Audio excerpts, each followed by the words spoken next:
बिहार से बड़ी खबर आपको बता दें, जहां हाईकोर्ट ने नीतीश सरकार के फैसले पर रोक लगा दी है। नीतीश सरकार ने 65% की थी आरक्षण सीमा, जिस पर रोक लगाई गई। तो बिहार हाईकोर्ट ने राज्य सरकार को इस बाबत बड़ा झटका दिया। पटना हाईकोर्ट ने आरक्षण बढ़ाने का फैसला रद्द कर दिया। दरअसल राज्य में आरक्षण की सीमा 50% होती है, लेकिन बिहार सरकार ने आरक्षण को 65% तक बढ़ा दिया था, जिसको हाईकोर्ट ने अब रद्द कर दिया है।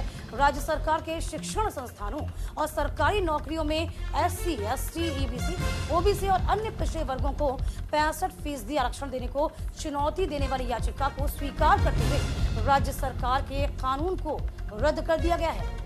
वहीं नीतीश कुमार की महागठबंधन वाली सरकार ने आरक्षण को SC, ST, OBC और पिछड़े वर्गों के लिए 65% आरक्षण कर दिया था, जिसको हाईकोर्ट ने रद्द कर दिया। यानी अब जाति आधारित आरक्षण लोगों को 65% नहीं मिलेगा। देखिए, हर राज्य के पास अधिकार है कि वो जितने भी SC, ST, OBC हैं, यानी कि आरक्षण के दायरे में आने वाले लोग हैं, उन्हें 50% का ही आरक्षण दिया जा सकता है। लेकिन बिहार सरकार ने, नीतीश कुमार ने इसे बढ़ाकर 65% किया हुआ था, जिसे फिलहाल हाईकोर्ट की ओर से रद्द कर दिया गया। यानी अगर अब आप बिहार में रहते हैं और अब तक आपको 65% आरक्षण का लाभ मिल रहा था, तो ये तत्काल प्रभाव से समाप्त होने जा रहा है। आपको भी बाकी राज्यों की तरह, बाकी लोगों की तरह मात्र 50% का आरक्षण मिलेगा, अगर आप SC, ST और OBC वर्ग से हैं तो।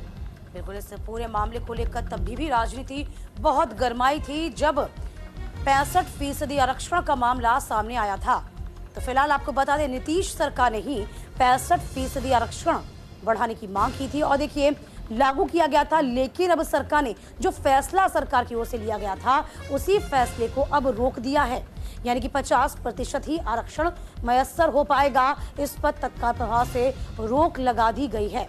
तो बिहार से बड़ी खबर है इस वक्त की, क्योंकि सरकार ने जिस वक्त 65% आरक्षण की सीमा को बढ़ाया था और कहीं ना कहीं विपक्ष ने कटघरे में तब नीतीश सरकार को खड़ा किया था।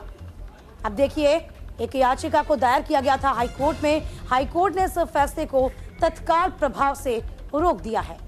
बिल्कुल, तो हाईकोर्ट ने नीतीश सरकार के फैसले पर रोक लगा दी है। आपको बता दें, नीतीश सरकार ने 65% की आरक्षण सीमा, जिसे अब हाईकोर्ट की ओर से रोक दिया गया है।